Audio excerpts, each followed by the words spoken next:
Welcome back. Today we're exploring a chilling case that shook New Jersey in 2004. The precision with which the defendant planned, executed, and concealed this crime leaves us with a chilling truth. No one truly knew what lurked behind that tranquil suburban facade, declared prosecutor Patricia Cronin during her closing arguments. This case, known widely as the Suitcase murder, centered around a seemingly ordinary woman named Melanie McGuire and her husband William, who both appeared to embody the American dream: comfortable jobs, a home in the works, and two young children waiting for a stable future. Yet beneath the veneer of domestic bliss, a dark and twisted story was about to unfold. In 2004, New Jersey was undergoing significant cultural and economic shifts. Suburban life had long been considered safe, a refuge for families striving to leave urban troubles behind. The McGuires lived in a community where neighbors often greeted each other warmly and trust flowed easily, a stark contrast to the horror soon to grip the local headlines. When William McGuire disappeared in late April of that year, few could have predicted the gruesome revelations that would surface just days later, changing the way investigators and the public at large understood the face of domestic homicide. This case shocked the public not merely because of its brutality, though that was certainly part of it, but because of who stood accused and how meticulously the crime had been carried out. Those who followed the details realized that the killer's methods were not impulsive. They suggested planning, medical knowledge, and a calculated attempt to erase any trace of wrongdoing. As the story broke, it forced the community and the nation to re-examine the assumptions they held about safety, marriage, and the boundaries of human cruelty. Its lasting impact on criminal investigation is undeniable. The techniques employed by detectives to track financial records, follow digital footprints, and use forensic technology would set new standards.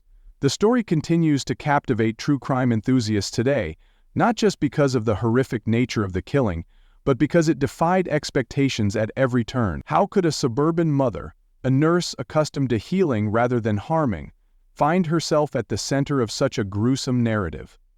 It is this tension between the ordinary and the unimaginable that ensures the McGuire suitcase murder remains etched in the annals of American true crime history. When William McGuire disappeared on April 29, 2004, it did not initially alarm everyone. He and Melanie had just closed on a new home in Warren County, New Jersey, on April 28, and moving into that property was a milestone they had long anticipated. Their apartment in Woodbridge, New Jersey, was cramped compared to the spacious home they were due to occupy.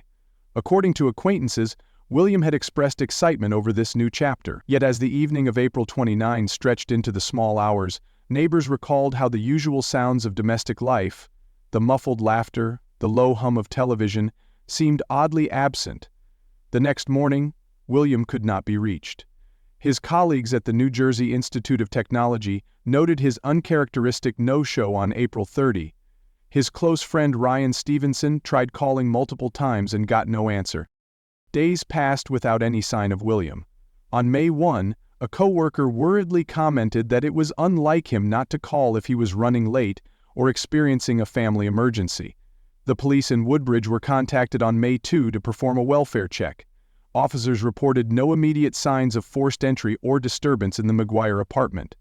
Although nothing seemed overtly amiss, that sense of calm would soon prove deceptive. On May 5, 2004, approximately 220 miles from the McGuire home, a fisherman named Robert Dalton made a grisly discovery near the Chesapeake Bay Bridge Tunnel in Virginia. He recalled the morning air carrying a salty tang as he guided his small boat along a quiet inlet. Spotting a dark, waterlogged suitcase bobbing against a rocky shoreline, Dalton docked and investigated. Inside, he found dismembered human remains, body parts carefully wrapped and placed within plastic bags. It would take another week before, on May 11, a second suitcase surfaced nearby, this time located by a local couple, the Harrisons, who were on a kayaking trip. A third piece of luggage followed shortly after. Each suitcase contained more body parts, and together they formed a macabre jigsaw puzzle of human remains. The victim's identity was soon confirmed through forensic examination. Dental records and a partial fingerprint matched William McGuire. Investigators now understood what had become of the missing husband. This was not a simple disappearance, it was murder. One executed with chilling precision and a clear attempt at concealment. The location of the suitcases, found drifting in Virginia waters, added complexity. The victim was from New Jersey. The killer, it appeared, had gone to great lengths to ensure these gruesome pieces of evidence were scattered far from their original source. The condition of the remains told a story of methodical dissection. Whoever had done this had knowledge of anatomy and used surgical tools. The cuts were clean, joints carefully separated. Forensic pathologists noted that the dismemberment likely took place shortly after death, making it simpler to dispose of the body in parts. Authorities suspected the victim had been shot at close range. Ballistic tests later confirmed 2 bullets lodged in bone fragments that would be matched to a firearm eventually traced back to the McGuire household. Witness testimony would become crucial. A neighbor, Patricia Morgan, reported seeing William's car leave the apartment complex around midnight on April 29, but she could not confirm who was driving. Another neighbor mentioned hearing muffled arguing that same night, something about money and the new home purchase. At the same time, a convenience store clerk in Atlantic City, Brian Fuller, would later testify that he saw William's car abandoned near a motel parking lot on May 2. Fuller remembered it clearly because he had noticed the out-of-state license plate. Investigators eventually found William's vehicle in Atlantic City on May 8. Inside the trunk, police discovered traces of carpet fibers and a faint smell of cleaning chemicals. DNA swabs confirmed small blood droplets matched William's profile. It seemed someone had tried to scrub away evidence of a violent confrontation. Over the next weeks, law enforcement set about piecing together the timeline. They believed William died on the night of April 29 or early April 30. From that point forward, the killer had methodically dismembered the body, possibly in a bathtub, based on forensic analysis of drain pipes and plumbing tests done at the couple's Woodbridge apartment. Cleaning solutions purchased at a local store matched receipts later recovered from Melanie McGuire's belongings. Security footage from various New Jersey and Delaware toll plazas captured a car resembling Melanie's traveling south around May 3, lending credibility to the theory that the suitcases had been personally driven to Virginia shores for disposal. A crucial witness emerged in late May. Richard Evans, a night shift attendant at a rest stop off Interstate 95 in Maryland, recalled a woman hurriedly disposing of large plastic bags into a dumpster on May 4. He remembered because the woman seemed anxious and dropped a couple of gloves on the pavement. Evans couldn't positively identify Melanie McGuire. He was shown photos months later. But his account provided another puzzle piece suggesting that whoever killed William made a clandestine road trip south, possibly to stage the body's discovery far from home. By August 2004, investigators began to suspect Melanie. She was a nurse at a fertility clinic, well-versed in anatomy and comfortable around medical tools. She had access to prescription drugs, which might explain sedatives found in William's system. Friends described the marriage as strained. Financial disputes were frequent. William was said to be a man who enjoyed gambling in Atlantic City, and arguments over money had flared up in recent months. On top of that, there were rumors of an extramarital affair involving Melanie. While not confirmed, such a relationship might have given her motive: a desire to rid herself of an unhappy marriage and start anew. In subsequent interviews, Melanie portrayed herself as a worried wife, insisting William had simply run off. She suggested he might have gotten mixed up with the wrong crowd. However, her story changed details over time. When asked about the cleaning chemicals, she became evasive. When confronted with the gun ownership records, she had purchased a firearm just days before William's disappearance. She insisted it was for home protection and nothing more. The prosecution would later highlight these inconsistencies at trial. Notably, the dismemberment itself was a chilling hallmark of this crime. It displayed knowledge, patience, and a level of detachment that unnerved detectives. They theorized the killer not only wanted to conceal the victim's identity, but also to ensure the body was never found intact, thereby obscuring cause of death. This method, combined with transportation of body parts across state lines, suggested careful forethought, not a crime of passion committed on impulse. As more evidence surfaced, phone records, toll receipts, and financial documents, it became apparent that this was no random killing. The use of suitcases, purchased from a local department store according to receipts, indicated planning. The suitcases matched a brand that one neighbor recalled seeing Melanie carry into their apartment a few weeks before the murder. That small detail placed the killer and the method of disposal squarely together. Throughout the investigation, the public was gripped by every revelation. Local news outlets, including the Star-Ledger and News 12 New Jersey, provided daily updates. Talk radio hosts and call-in shows fielded countless theories from citizens. Was Melanie acting alone, or had she enlisted help? Some neighbors speculated a secret lover might have been involved. Others wondered if William owed money to dangerous individuals who forced Melanie's hand. Over time, these rumors would fade, replaced by the stark reality emerging from lab tests and witness testimonies. One fisherman who found the first suitcase testified with trembling voice, "I've never seen anything like that. It's not something you forget." Another witness, a janitor working at a Delaware rest stop, claimed to have seen a woman fitting Melanie's description pacing near a trash bin. Though he could not identify her with certainty, his recollection of her nervous demeanor added another brushstroke to the portrait of a killer growing increasingly desperate to cover her tracks. As the narrative took shape, the unique aspects of the crime became clear. It was not just the dismemberment or the disposal in suitcases that fascinated criminal profilers. It was the calm, methodical manner in which these actions were undertaken. Professionals recognized what they called offender signature, patterns of behavior that reflect underlying psychological needs or fantasies. In this case, the neat packaging of the victim's remains suggested an almost clinical detachment, as if the killer had reduced a human being to mere objects to be compartmentalized and discarded. This degree of control and attention to detail raised troubling questions about the perpetrator's personality. Experts would argue that such a killer might feel empowered by the act of dismemberment, turning a personal conflict rather than a vicious behavior against her interests. The marital discord into a methodical puzzle. The communication patterns, or lack thereof, were also telling. Melanie McGuire made no attempt to taunt authorities or the media. Instead, she followed a path of quiet evasion, hoping that distance and fragmentation would be enough to thwart identification. Psychologically, this kind of crime suggests someone who compartmentalized her actions. By treating the body as segments rather than a whole person, the killer might have distanced herself from the emotional gravity of the act. It was a way of breaking down reality into manageable parts, much like a medical professional might approach a complex task. That, combined with the strategic planning and disposal of evidence, made it a case study in criminal psychology, illustrating how a seemingly normal individual could orchestrate an extraordinary act of brutality. The investigation that followed involved multiple jurisdictions. The New Jersey State Police took the lead under the guidance of Detective Michael D'Angelo, a seasoned investigator known for his tenacity. He collaborated closely with Detective Carolyn Kelly of the Virginia Beach Police Department once the body was discovered in their waters.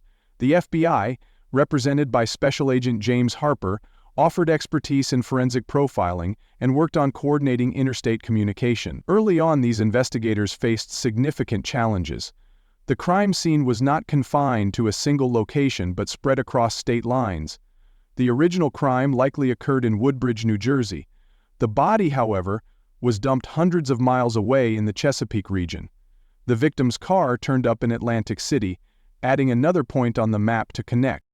From the outset, law enforcement leveraged technology. DNA analysis confirmed the victim's identity. Ballistic tests tied bullets found in body fragments to a specific firearm, while chemical tests on fabrics in the suitcases provided subtle clues. The investigators examined phone records from April 28 through May 5, mapping out call locations and times. Credit card receipts led them to cleaning supplies purchased shortly before William's disappearance. Surveillance cameras at toll plazas recorded vehicle movements, yielding timestamps that helped build a rough itinerary of the killer's trip southward. Despite the meticulous approach, there were setbacks. One crucial toll plaza camera malfunctioned, losing potentially valuable footage. Certain cleaning chemicals found in the apartment were so common that their presence alone proved inconclusive. The suitcases had been submerged long enough that some forensic evidence was compromised by water damage. Moreover, the initial lack of a firm suspect caused investigators to consider multiple theories. Could this have been a contract killing, given the precise dismemberment? Was it a crime connected to gambling debts that William might have owed? Detective D'Angelo publicly acknowledged these uncertainties in a June 2004 press conference, urging anyone with information to step forward. The public response was immediate and intense. Phone lines lit up with tips, most of them leading nowhere. Media coverage was relentless.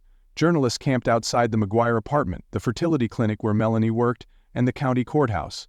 They interviewed neighbors, ex-classmates, and even childhood friends of the couple. One neighbor described Melanie as quiet, polite, the kind of woman you'd never suspect. Another recalled that Melanie avoided community gatherings in the weeks following William's disappearance, appearing skittish and nervous. In autumn of 2004, a major breakthrough occurred. Detectives found a receipt for a gun purchase in Melanie's records, dated just days before William's death. The firearm was eventually traced back, its ballistic markings matching the bullets recovered from William's remains. Financial documents revealed that Melanie had been transferring money between accounts, and a suspicious search history on a household computer included queries about sedatives, gun laws, and dismemberment. Although the defense would later argue these could have benign explanations such as curiosity or coincidence, the prosecution saw them as damning evidence of premeditation. Jurisdictional challenges emerged, as New Jersey authorities needed to coordinate with their counterparts in Virginia and Delaware. Each state had different procedures and evidentiary rules. The FBI liaison, Agent Harper, helped streamline the process. Teams of investigators traveled between states to conduct interviews. They scrutinized the interstate toll records, trying to pinpoint the exact route the killer took. The involvement of multiple states complicated the chain of custody for evidence. Defense attorneys would later attempt to exploit these complications, suggesting that evidence could have been contaminated or mishandled. As winter approached, the media placed intense pressure on the authorities for an arrest. The sensational nature of the case, dismembered remains in suitcases, captured the public's imagination. Talk shows debated whether a mild-mannered nurse could commit such a crime. True crime enthusiasts online proposed myriad theories. Perhaps Melanie had an accomplice, or maybe William was not the intended victim. Nevertheless, behind the scenes, investigators steadily built their case. By October 2005, they felt confident enough to indict Melanie McGuire on charges of first-degree murder. When it came to suspects, Melanie McGuire stood at the forefront. She was William's wife, the last person known to see him alive, and now the focal point of the investigation. Motives seemed plausible, given the marital strains, financial stress, and alleged affair. Opportunity was evident. She lived with the victim and had the medical knowledge to carry out the dismemberment. Yet authorities still considered other suspects. Could William's gambling have attracted dangerous criminals seeking revenge? Detectives interviewed known associates in Atlantic City, including casino employees who remembered William as a regular. No concrete link emerged between his gambling and a hit-style murder. Another suspect briefly considered was a disgruntled co-worker, but that individual had a solid alibi. A lover, if one existed, might have played a role. Investigators examined phone records and emails to identify any secret correspondence. They discovered encrypted emails between Melanie and a man known as Daniel Price, a physician's assistant at the fertility clinic. While the emails were flirtatious and hinted at a romantic relationship, they did not directly implicate Price in the murder. He provided a clear alibi and cooperated fully with investigators. The final blow to theories of his involvement came when the prosecution's digital forensic expert testified that Price was at a medical conference at the time of William's death, confirmed by hotel receipts and time-stamped conference badges. For a time, attention fell on an ex-boyfriend of Melanie's from nursing school, identified as Robert Hendricks, who lived in Philadelphia. Investigators interviewed him, but Hendricks presented proof he was overseas on a volunteer medical mission at the relevant dates. With no evidence linking him to the murder, he was promptly eliminated as a suspect. In the end, all roads led back to Melanie. Evidence for her involvement was abundant: the gun purchase, suspicious internet searches, receipts for cleaning supplies, and cell tower pings placing her en route to Virginia around the time of the body's disposal. Defense attorneys argued these elements were circumstantial. They pointed out that the murder weapon was never physically recovered, that road trips and cleaning products could have innocent explanations, and that the presence of sedatives might have been related to William's insomnia. Still, the weight of the evidence made her the prime and ultimately only viable suspect. The most controversial aspect was the absence of an eyewitness who saw her commit the crime. The prosecution built a case on forensic science, motive, and the defendant's increasingly inconsistent statements. While some true crime enthusiasts argued that another unknown party might have been involved, no alternative suspect ever emerged with enough credibility to challenge the official narrative. In modern times, the McGuire case remains closed, with Melanie McGuire convicted and serving a life sentence. However, recent developments continue to spark interest. Over the years, advancements in DNA analysis have allowed for more definitive conclusions about microscopic evidence found at the crime scene. In 2015, a cold case review team re-examined hair and fiber samples using improved technology, confirming once more that traces matched items from the McGuire household. Though this provided no new suspect, it reinforced the correctness of the original verdict. There have been attempts to develop new theories. Some internet sleuths speculate about an unknown accomplice who might have helped transport the suitcases. In 2019, a documentary aired on a streaming service revisiting the timeline. Experts in profiling reanalyzed the psychological aspects. They concluded that the meticulous nature of the crime still pointed decisively to Melanie's singular control over the situation. Occasionally, Melanie's defense team appeals or seeks post-conviction relief, arguing that some new interpretation of ballistic or forensic evidence could exonerate her. Yet no substantial new evidence has emerged. Instead, technological tools used today, like advanced pattern recognition in travel records and improved ballistics databases, serve to confirm the original investigative findings. Modern discussion also highlights how digital footprints, already crucial in 2004, would be even more revealing today. If the murder occurred now, authorities would undoubtedly have more surveillance footage, smartphone GPS data, and smart home device logs. Some observers consider this a cautionary tale for criminals who think they can erase their tracks. In essence, the McGuire case, viewed through a modern lens, shows how determined investigators can piece together an intricate puzzle even with mid-2000s technology. While no new suspects have emerged, the legacy of the case in forensic and legal training persists. The lessons learned: 1. How to handle interstate evidence, coordinate with multiple agencies, and rely on digital breadcrumbs to inform modern investigations of similarly complex homicides. Culturally, the McGuire suitcase murder has left an indelible mark. Books and documentaries retell the grisly narrative with equal parts horror and fascination. True crime television specials highlight it as an example of domestic homicide taken to an extreme level of cruelty. The story inspired several fictionalized accounts, including a TV movie that dramatized events, focusing on the psychological aspects of a perpetrator who lived a double life. The case also prompted law enforcement agencies to refine their protocols for missing persons who vanish under suspicious circumstances, leading to quicker action and more efficient cross-state communication. Public consciousness changed after this case. It eroded the notion that idyllic suburban life was immune to monstrous crimes. It made people more aware that violence can lurk behind the doors of even the most ordinary homes. In the pantheon of true crime, the McGuire murder stands as a cautionary tale that darkness can reside where we least expect it. The legacy endures in police academy case studies, law school discussions about circumstantial evidence, and true crime forums where amateur sleuths dissect each detail. The story remains a reminder of the fragile trust within domestic relationships and the importance of forensic science in ensuring justice. It continues to attract new generations of true crime enthusiasts who remain captivated by its complexity, its brutality, and the ultimate conviction that ended the mystery yet never quite erased the lingering shadows of what if. In the end, the McGuire suitcase murder offers a window into the darkest corners of human behavior, illustrating how careful planning can intersect with raw violence, and how even the strongest facade of normalcy can be shattered by a single, unthinkable act. It encourages us to reflect on the profound implications such crimes have, not just for the victim's loved ones, but for entire communities that lose a bit of their innocence in the process. Don't forget to like and subscribe for more true crime stories.